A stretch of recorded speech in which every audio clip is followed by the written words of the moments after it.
Well, hello again. It's been a while since we actually did a review, but that's changed right now because this is another ASE Labs video review. I'm Aaron Schatz, Editor-in-Chief, and today we're doing the D-Link DCS-936L high-definition Wi-Fi camera. You can check out this and all our reviews by going to www.aselabs.com. However, you don't really need to do that. All you need to do is hit the subscribe button right down here. There's a big button that says subscribe. We might put an annotation right here that says subscribe, but you hit that, you'll be informed of all the content that we post, and it's all videos. However, if you don't have time to watch this really long review, because we like to go very in-depth, you can hit the 1-minute review, which will be up here. So click this little annotation for the 1-minute review, and you get a brief overview of the 936L. However, if you want the full in-depth review, stick around, because that's what we're doing right now. If you haven't seen the unboxing, I'll put a link right here. But I'll save you the trouble. You basically open the box, you get some literature, you get the camera itself, you get an AC adapter, it's micro USB, plugs in, pretty much easy. You can actually use this with a smartphone, blah, blah, blah, blah, blah. All the literature's there. Real easy with the QR code, but I'll go into that in a little bit. So now you don't need to watch the unboxing. Here's where it gets a little complicated. I'm going to talk a little bit about models and what this replaces and what it's not replacing. So I believe in the unboxing I originally said that this replaces the 935L, which we reviewed in the past. However, that's not the actual case. Even though the models are so similar, 936L, 935L, this one does not replace this one. This one actually replaces one called the 933L. And then the replacement to this one is something completely different. I think it's the 8200LH, which is the connected home version of this. And incidentally, the upgraded specs of the one that replaces this is 180-degree field of view, which to me, all that being aside, there's hardly any price difference between these two, and this one is actually all around better. So to me, this one replaces this one in the market. End of story. So if you have a 935L and you're looking for a near replacement that's actually overall better, it's going to be the 936L. If this is in the market and you're going to buy a 935L, don't even bother. Go to the 936L. I'll just save you the trouble right now. Let's start off by, let me unplug this thing right here, and I'm going to give you a little tour around the 936L. Just let me get this wire out of here. Here we go. You obviously get the AC adapter, and the interesting part about most D-Link adapters right now, they're micro USB, as you can see right here, and most of these are for multiple markets because you could just pop this open, and you can see that the adapter just pops right in there, and it's US. Now, I'm sure it's the same adapter for UK or any place in Europe or whatever. So let's take a closer look at the 936L. The first thing that you're going to notice is the change in design. Now, D-Link has started going to black, which I actually like a lot better than white. That's a personal preference. I don't know why. But you can see that it's pretty compact, and wherever you mount this, the swivel allows it to point in any direction that it really needs to. It swivels here, it swivels on the base right here, so you could swivel this right here. And what I didn't realize on the 2630L, which I should have, is that the actual camera itself can swivel. So you could swivel the camera. So let's just say that you mount this on a ceiling, right? So you mount this on a ceiling, and it's pointed like this, right? Now, you're like, okay, but now the camera's upside down. Well, you could do two things. One, you could flip the video in the actual camera settings itself. You could just tell it to flip the video. Or you can literally flip the actual camera itself, and then there you go. So if you need to go this way, you could just hold it this way, and then there you go. So I really like the way this mounts, and I believe you can even take this off. Let's see. Yeah. So you can see this is the mounting bracket, but this has some weight to it too. So it's also the base of it. So there's really no reason to take this off at all. And it just basically mounts like that. And let me just turn this around the other way. So again, it swivels in here. And the nice thing about this is there's a little channel for the, I'll just show you this then. So when you plug this in, don't plug it into the top. There's a channel right here. So we'll flip this around. So this is facing this way. And then you want to put the AC, the micro USB cable into here. Plug this in, like so. So now it's in there. And on the bottom, there's a channel that you just run the cord right through there, and now this will sit flush. As soon as there we go. So now it sits flush, and there you go. Works perfectly fine. I think this is a great mounting system. I think the swiveling action of everything, really well done. Good job. The 936L improves upon the 935L, even though it's not the direct replacement for it. But in the market, they're the same price. There's no reason to buy the 935L once you see this one. Just don't even worry about it. The field of view of this one is bigger. And I'll show you that in a little bit. I'll actually show you comparison shots between the 935L and this one. It's the same resolution, 720p, so that means 1280 by 720. Both the same resolution. However, the lens on this and the optics are actually significantly improved. Well, maybe not significantly, but they're improved a lot. And you'll see that in the actual field of view especially. There's other features of this camera that we'll go over as well. One thing I haven't done in all the other previous cameras, because I was using NVRs, was to show you the micro SD slot on the side of this and show you how it works. However, I realize that many people aren't that technical, and they'll probably use this with the Mydlink application. And what I found out was that the Mydlink application can actually show you video that's stored on the micro SD cards when it's in here. So if you don't have an NVR and you have a camera like this, you can make it a quasi NVR by just popping a micro SD card in here, and it's SDXC, so it takes all the current generation stuff.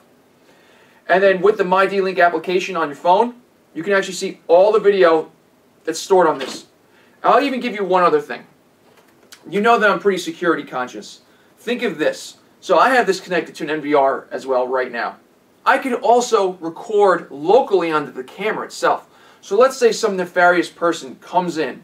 They steal my NVR for some reason, and the camera's mounted somewhere that they can't grab. I'll still have a record of who came in the house and what they did because it's stored locally on the camera. I think that's actually pretty powerful for security applications. And it just gives you the ability to have two places where you're actually storing video. I think it's useful, and I think security professionals should think about doing stuff like that. Storing stuff locally on the camera and putting it to a central location. If I flip the 936L around, you can actually see the WPS button. Never use it. It never works. I don't know if it's I don't care. I never use it. There's no reason to use it. One thing that I like about all the newer D-Link cameras is they put this QR code. And if you use their Mydlink application to actually set the camera up, which I suggest you do, I showed you on the 935L, I showed you on the 2630L, all their latest cameras have this QR code.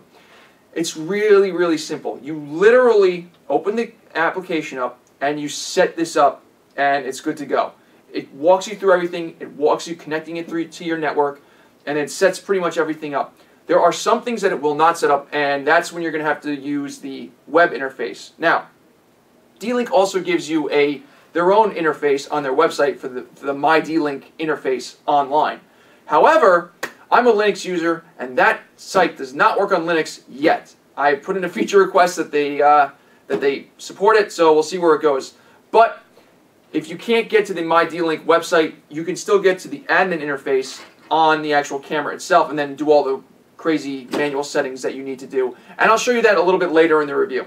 The last thing that I want to talk about the 936L externally is there is a little Wi-Fi locator on this that basically says, oh, you're in signal range. But honestly, I think it's a nice feature to have. I don't think it would sway my decision which way. Like, if this is a security camera to me, it's going to be within my network range, or else there's a problem. So I'm going to know that way before I put the camera in. So it's a nice feature for home use, but remember, these are security cameras, and generally most Wi-Fi networks will be able to reach pretty much anywhere you're going to put a security camera these days anyway. I have my phone right here. It's already set up with the 936 is already set up, and if you haven't seen how to set this up, I think I had it in a previous camera review, so I'm not going to show you this again, but I'll tell you what, my next camera review from D-Link, I'll show you that, and it's coming up soon. But needless to say, all you have to do is you open up the D-Link app. I'll show you in the application itself. So if you look over to this side or this side, I'm going to impose this screen so you can actually see what I'm doing. So in the actual application, you could see what I have right here. This is a notification. It's telling me that the camera's detected a motion, which is funny because they probably need to clean up the English a little bit. It should be has detected motion, but whatever. Regardless of the English being used, I'm actually using push notifications for this. So if I go into here, the application is not like an NVR, and it's not like a Canary that we reviewed in the past. It can't bring you exactly to the point in time where the motion was detected. And the reason is because it doesn't actually know if you actually recorded the video, or it's merely just going to say like, hey, a motion was detected, go look at the live view, right? So the push notification works when an event occurs, and that's good, and it works fine. I'll show you this on the actual software of the camera, the interface, the web interface of the camera too, that you could do a lot of this stuff manually. And again, remember this, you do not need to use the Mydlink software to actually set this camera up. You can actually manually set this up. This actually creates a wireless network. You can connect to the wireless network using a laptop or whatever device you want to, and then go in to the admin interface of the camera and then manually set everything up. But if you have a smart device like a phone or something, set this up to get on your network first, then you can do all the manual setup you want. It just makes it so much easier. So with that being said, now I want to show you the actual, okay, so right now you can see the remote devices that I have, and I have 935L and a whole bunch of other stuff that, you know, including one that's coming out, the 2530L in a little bit, so stay tuned for that one. However, they're all set up with Mydlink, and obviously they're off right now. The two ones are off on the top. That's the joys of being able to do reviews all the time. But on the local network, you could see what I have. I have the 2630L and this guy right here, 936L. So you can actually do this locally, so it doesn't really matter if I do local or remote. But they're both set up, as you can see by the little cloud icon there. So let me click the 936L, and I'll show you the settings and stuff. So I'm not sure if you're going to hear the audio, but this has a microphone in it. Yes, it has a microphone in it. And now I'm going to mute this. There we go. So now I muted that, and you can hear that I'll turn it on again. Test. Test. Right? So the microphone quality, really good. However, unlike the 2630L, it does not support two-way audio, so there's no speaker in here. I know that was a really big feature for the 2630L that a lot of people asked about. Like, oh my God, does the two-way audio really work? Yes, the 2630L two-way audio works really well. This one only supports one way. You can hear the stuff from the camera. But the good part is you can also have sound detection instead of just motion detection. So now you can see that I have and this is what I see for you, and you can see my inversion table to the left as well.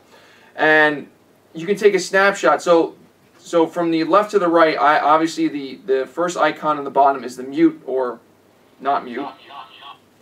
Snapshot icon, the actual resolution, which just leave it at 720p. This is day or night mode, which is on auto. And then you have some informational settings that you could see up here. There you go. I mean, that's pretty much it. If this had more icons, you'd be able to scroll left or right. But let's go into... So I was in live view, right? And this is the benefit of using an SD card now. So in settings, let's let the settings all come on. Come on. There we go. Okay. So you see I have motion detection enabled. And that's good because basically that's going to allow the push notification to work to tell me that motion was detected. Wi-Fi settings is where you would go if you wanted to actually change the network and stuff. We don't need to do that. You can also do this on the web interface, which I'll show you later. Enabling the camera LED. If I turn this off, it turns off. Now, you might be thinking, well, why would I ever want to do that? Well, you would want to do that if this is in a hidden place and you don't want the LED to actually show. So that's why you would actually do that. Okay. Turn that back on. Okay. And time zone set up, that's fine. So if you go into motion detection, in this application, you can actually do an active area. So I have motion detection on. And then I could do recording by motion detection. And the reason that this is off right now is because I manually went into this on the web interface and I said to always record. It's always record, doesn't matter if there's motion or not. When you actually use this software only, you're only able to actually do recording on an event detection, meaning sound or motion.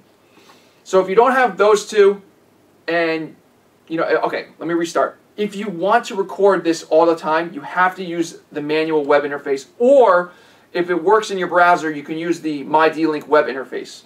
Those two things will work. So you can actually set up an active area, as you can see. Right? You can just draw the area and stuff, blah, blah, blah. Works just like this. So I'm going to show you this on the web interface in a little bit, but if you're a Linux user like I am, this stuff does not really work on Linux right now. Even though another camera I have, it does work. It's just strange, all things around. But you could set this up. You can set the detection area up in here, and it'll be fine in the actual everything. So once you set it up here, it works fine just everywhere else. We don't need to set that up right now. If you wanted to record this by motion detection, you just turn this switch on right here, recording by motion detection, and once the camera detects motion, it'll actually turn on. But we're not going to do that, so I'm going to cancel. So if you go into sound detection, and it's the same thing. Since this has a microphone, let's just say you're in an area that, like, somebody breaks into your house, but it's in an awkward area. You can still turn this on. Come on, there you go. You can go to detection level, and you can see how loud that I'm talking right now. And then you can see how quiet it is. And then you can see how loud I'm talking right now. It's very loud.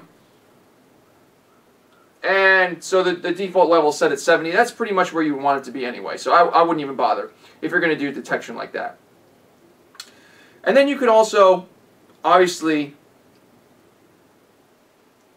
I don't even know why it says detection recording with notifications. I mean, like some of the wording doesn't make sense to me. But basically, this is the same thing as motion control. So if you want that enabled, there you go. I don't want sound enabled. Motion is fine for me. That's pretty much the information of the 936L in the Mydlink application. One other thing you can do is you can change the name of the device and the icon, which I don't know why you would do. Oh, I know why you would do this. Like in the actual application, you could change this to show a picture of the actual area that it's looking at. But you can also change the name by clicking that. Of course, I'm reviewing this, so I'm not changing it, but you would be able to put like home, living room, or outdoors, or whatever, stuff like that. Let me see if there's anything else I want to show you. Oh yeah, let's see here. So if you go into push notification, the only one I have enabled is the 936L. And literally, you just select which one you want to do for push notification, you turn on push notification, and then it'll just give you push notifications, as you saw when I first started showing you this screen. If you want the sound, meaning like if you wanted to ring a bell on the phone, you can hit sound. It gets annoying because every time it detects a motion, it'll just start to beep at you. So there you go. I mean, it's useful if you have an area where there's not that much motion detection. I also asked D-Link about a feature request that you can basically have geofencing. So let's just say that you have this phone and you're in your home, you want to disarm the notifications, right? They don't do that now, but they said they want to do that in the future, so there you go. So let's see here, what are other things? Okay, I said that this could be used as a quasi-NVR, right? And you could see, here's all my playback settings and stuff. So I can go into the 25th, and it gives me all the playback stuff that I currently have. Now I'll show you in the settings later, but basically you could see that it'll pretty much do in 3-minute chunks because of the file size, and it doesn't want to just, do anything.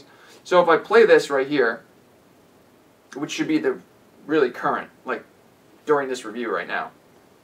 Let's see. One thing about the camera is that if you're transferring on Linux right now, even though another camera I have, go. It does work.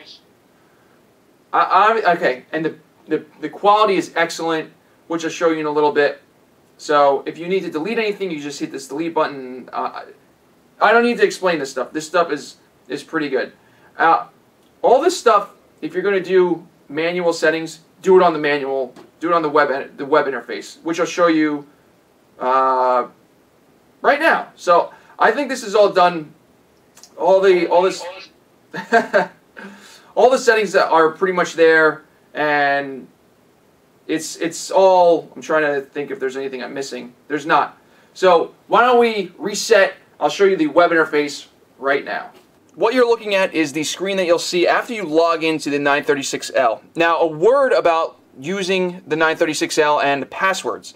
If you set this up with your phone or smart device or whatever through the Mydlink application, the password that you use will be the password that you set up on the camera in the application. So it won't be the generic admin or password or anything like that. The username is always going to be admin to log into this. The password is going to be the one that you set up in the application when it asks you. So just be mindful. Don't just set a random password. You're going to have to know this if you want to log into this web interface. And the web interface, remember, really is an advanced interface. You probably don't, for most people, you probably won't use the web interface because you could do everything through the application itself or the Mydlink portal, which obviously doesn't work on Linux either for some reason. This thing, the web portals, generally used to not work on Linux. As you can see right here, I'm on Firefox Linux right now. You can see that it requires a plugin, but I can tell you that I've been testing a newer D-Link camera. Actually, they're pretty much released at the exact same time, and it does not require any plugins. And you'll see some spots that it's not requiring plugins too. So I think eventually all this stuff is going to work itself out, and D-Link is using more standardized web interface stuff. So I don't think any plugins are going to be necessary soon. Hopefully a firmware update that fixes all that will come out sooner or later. But let's go into setup. Once you actually click the setup tab, you're probably going to want to, again, most things are going to be set up already when you actually use the application. So what you're going to actually want to do is determine what you actually need to set up. So for instance, I'm using an NVR. That means I need to set up a static IP address. So go into network, and I've assigned a static IP address right here, and you have all the network settings that you want. Remember, you probably want to leave UPnP on so the actual Mydlink application will work right out of the box. So that's always good to leave on. If you didn't set up the wireless, which doesn't make any sense because you already set it up in the application, this is where you would do that. If you want dynamic DNS, now dynamic DNS basically says, okay, you have a consumer grade internet connection, which generally means that your IP address may change. It may not, but it may change.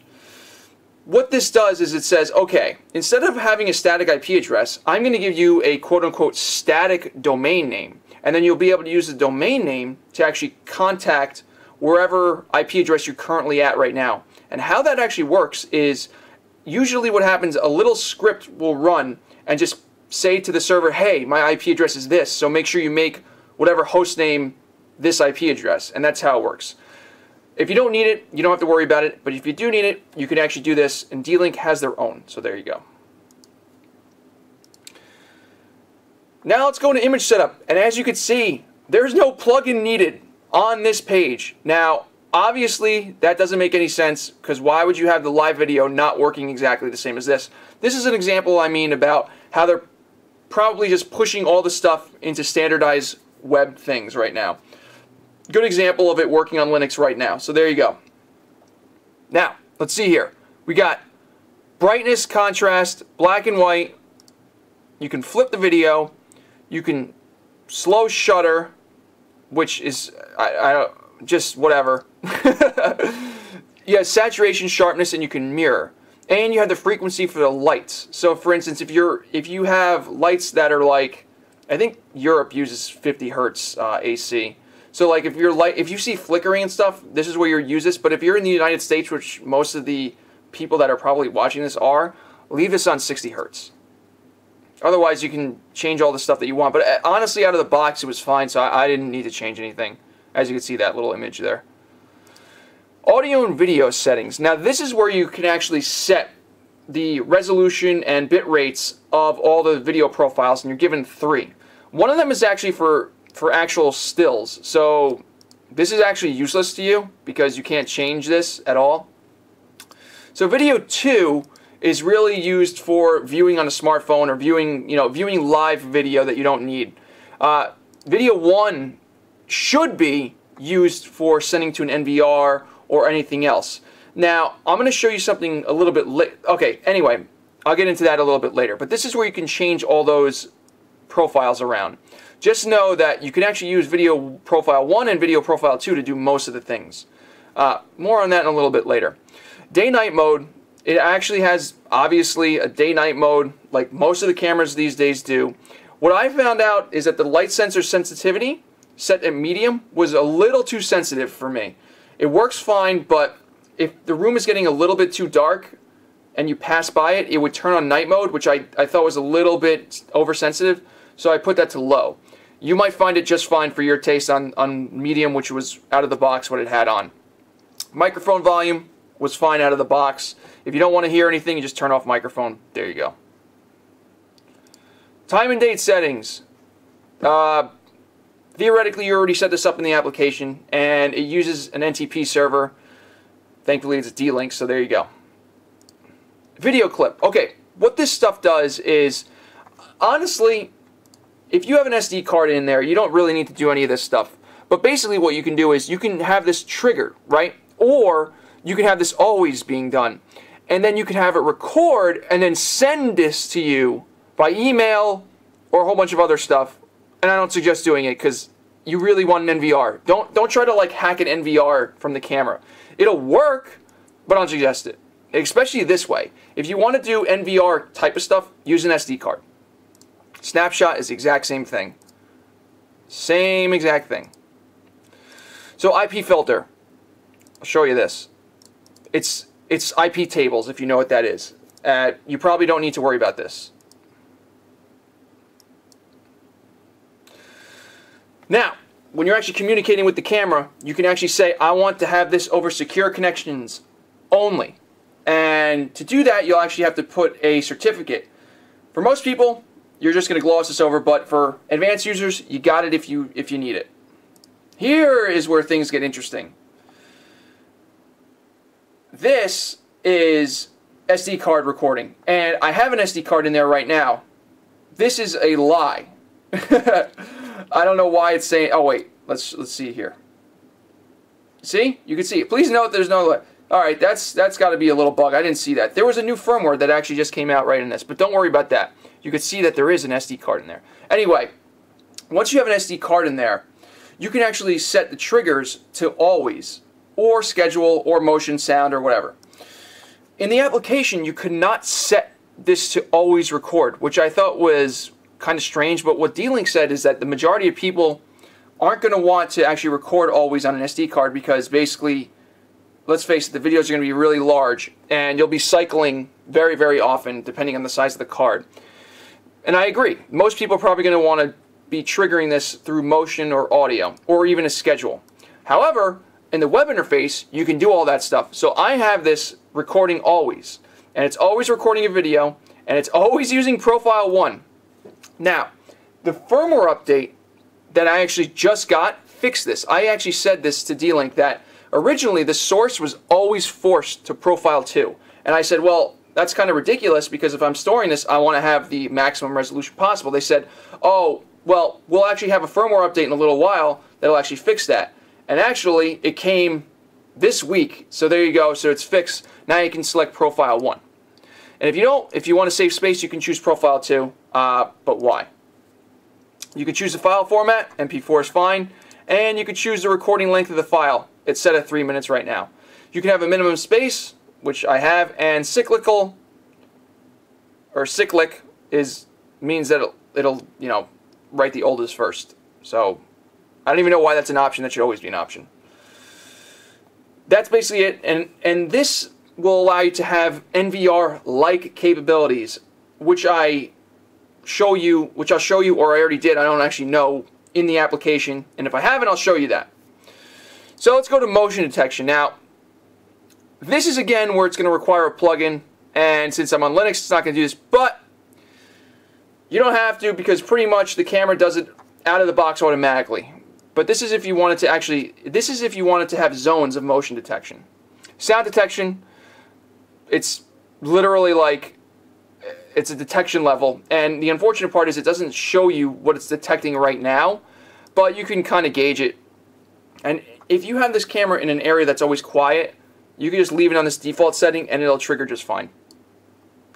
And the SD card management over here will show you, let's show you this. All of the directories are by date, basically. So if we go into today, and we go into the 16th, which is the hour. So it goes, the directory is the day, and then the hour of day, right? So 4 o'clock. 4 o'clock hour, PM.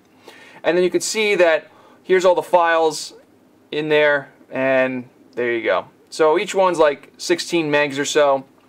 So it's not that large, but remember, these are three-minute files, and then there you, it's not insignificant.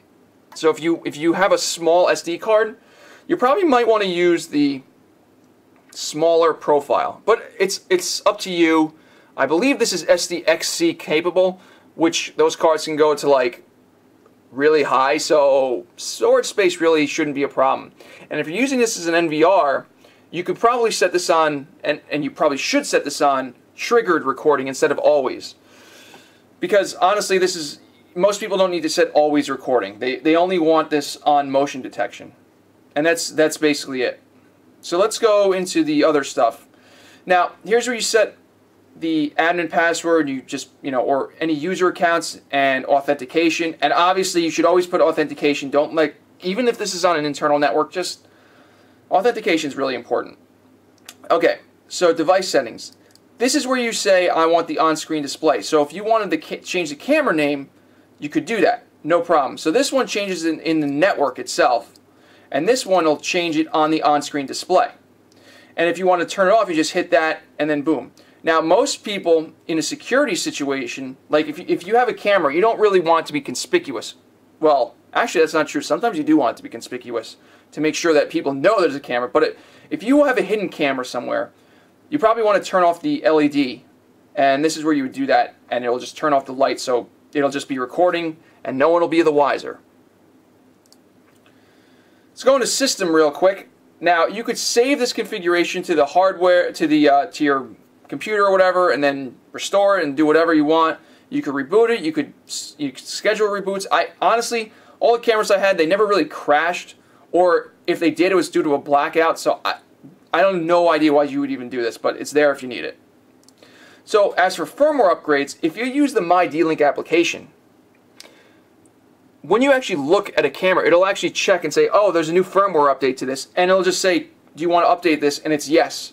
So really, you should only do this if you have a beta firmware, and you need to manually update it. But otherwise, you really don't need to do that. Now, obviously, if this isn't connected to the internet, you're going to need to use this to do that. So that's why this is here. Remember, these cameras do not need to be connected to the internet. They could be on a local network only.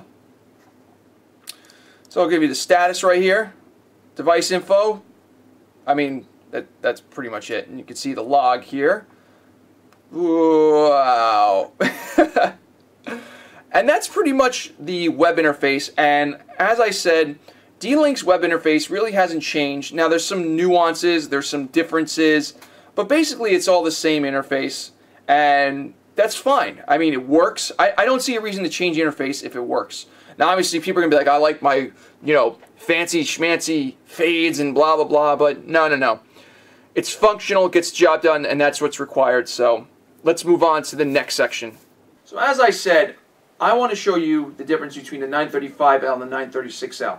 Now before I do, I want to mention a little bit about the, not an issue, but what I've noticed about the 936L. The 936L has a weird oversensitivity with the night vision. So I mentioned this when I was setting up on the web interface, but you're probably going to want to make the night vision sensitivity to low, because this was pretty oversensitive when I first got this out of the box. Now, it wasn't bad, but when there was lower light levels than like a well-lit room, but you could still see totally fine, whenever I passed in front of it, it would switch into night vision mode, probably because it wasn't getting enough light directly. However, I thought that setting was a little too finicky and a little too quick, so I set it to low sensitivity, and it works fine. So if you're having that issue, you can either just set it to low or turn it off completely. Most of the time, okay, I'll give you another for instance. If this is in a window, turn off night vision, because as soon as the IR LEDs turn on, you're not seeing anything, because it's just going to bounce back and just be a lot of glare. So if you're pointing this out a window, turn off night vision. It doesn't even matter. You're not going to get night vision out a window anyway, because once the IR LEDs come out of this, it's going to hit the window, bounce right back, and you're going to have this big white splotch.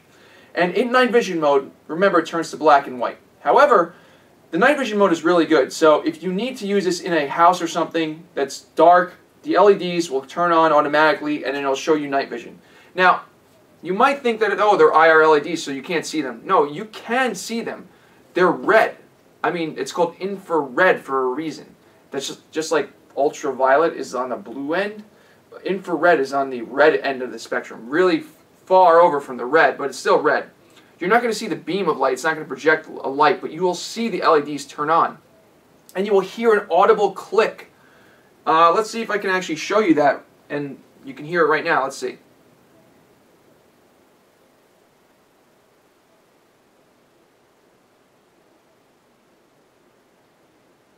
Of course it won't do it. Let's see if I can make it do it. I know how to make it do it. Here. Show you right now. Here we go. So I'll just go into the Mydlink app, and I'll force the thing into night vision mode. Here we go. Did you hear that click? Now I'll turn it off. Hear it again? That's the audible click that I'm talking about. And I'm pretty sure you could have seen the actual lights in the camera, because cameras tend to pick up a lot of the IR better than our eyes do. But even so, you'll be able to see it with your eyes anyway. It's not that noticeable, but it's noticeable enough if you know what you're looking for. Finally, I'll show you the difference between the 935L and the 936L. They'll be imposed somewhere, either this side or this side, but the 935L will be on the bottom, the 936L will be on the top. You could see, now I will preface this by saying that this is an unfair video comparison. The 936L is taken from the SD card itself, so I literally recorded the video on the SD card and I pulled it off. The 935L is actually taken from the NVR, so it's slightly processed at a slightly lower frame rate, and that's why you see some ghosting and stuff, so it's an unfair comparison. However, the optic comparison is fair, and the quality comparison is fair, and the field of view is fair. The video quality is not fair, so don't go by that. What I want you to focus on is the field of view of the actual two cameras. They are sitting right next to each other, like real close to each other. Basically, they're sitting just like this, one here, one here. You could see clearly that the 936L is capturing a video of my dog on the couch, Coco, and she's got a little splint on. Accident happened, and unfortunate situation. If you want to know what happened, just shoot me a message, but it's just unfortunate, and oh my God, terrible. Anyway, another important thing to note is that you could see somebody running down the stairs, right? Right now, looking all nefariously. What the 935L doesn't show you is the dog's reaction. Coco's reaction is just not there. You can see it in the 936L. And that's the difference between the two cameras, the field of view. The resolution is the same, yet the field of view is much, much larger. Okay, it's not much larger, but it's larger enough to see the difference in the room, and that's important when you're dealing with a camera. So 936L is a good upgrade over the 935L. So a brief little story for you. D-Link didn't send the 936L for an actual review. I'm choosing to review it now. What they actually sent it for was for feedback on how the camera works and, you know, what issues I find and stuff, because basically D-Link knows how to take feedback and then fix the feedback. Actually, there's a whole bunch of companies that do that. Now, I don't like, you know, spewing off competitors as well, but Netgear does a similar thing too. They'll listen to feedback and then actively improve. But D-Link does it really well, as do some other companies, but I can tell you that D-Link is very receptive in feedback. So if you give them feedback, it'll generally make it to the application, especially if it's good for every customer. Like, for instance, I mentioned the fact that I think that the low light sensitivity is pretty much too high, so maybe we'll see an update. I already saw an update for something I mentioned before. I showed you on the web interface about the different profiles and recording to the actual SD card, so that's already been fixed. And I gave that feedback like a week before that, and the new firmware came to fix that issue. So, you know, support is really important when you buy a product, and D-Link support is great. The D-Link DCS-936L retails for about $70 right now. If you're considering buying an IP security camera and you want something that really just works, easy to use, easy to set up, and you can actually use it as a quasi-NVR right out of this by putting an SD card in it. The 936L is a really great thing to buy. Additionally, this does not require an internet connection. I mentioned this on the actual web interface, but if you want to use this in a security setting, you don't need to connect this to the internet. Once this is all set up and stuff, you don't even have to connect this to the internet. You don't even have to connect this to the internet to set this up at all. So remember, IP security camera. This is why the 935L, the upgrade to that is this connected home thing that this does not replace. But this thing is a standalone IP security camera. Retails for 70 bucks. I think it's a good price, and I think it's a well worth upgrade to the 935L, considering that it's not the actual upgrade of the 935L, but still, it's all around better. It's all around the same price. If you need one and you're considering something like this, this is a great purchase to buy, and you can't go wrong with any of the D-Link cameras. They all work really well right out of the box. They work with NVRs right out of the box as well. ASE Labs and ASE Publishing would like to thank D-Link for sending this product for review. You can check out links below and on ASE Labs to purchase this product from various merchants right now, which probably means Amazon. For ASE Labs and ASE Publishing, I'm Aaron Schatz, and thank you for watching. Remember, you're watching this on YouTube right now. There's a subscribe button right down here. You should hit that. You'll be informed of all our video reviews and our unboxings and our 1-minute reviews and whatever else content that we post, which I don't think, whatever. You should just hit that and you'll be informed. We've got more cameras coming up. We've got more headsets coming up. We've got more input devices coming up very soon. So make sure you hit that subscribe button. And remember, feedback, very important to us. Leave us some feedback. Like, comment, subscribe. We'll see you in the next one. Thanks for watching, everybody.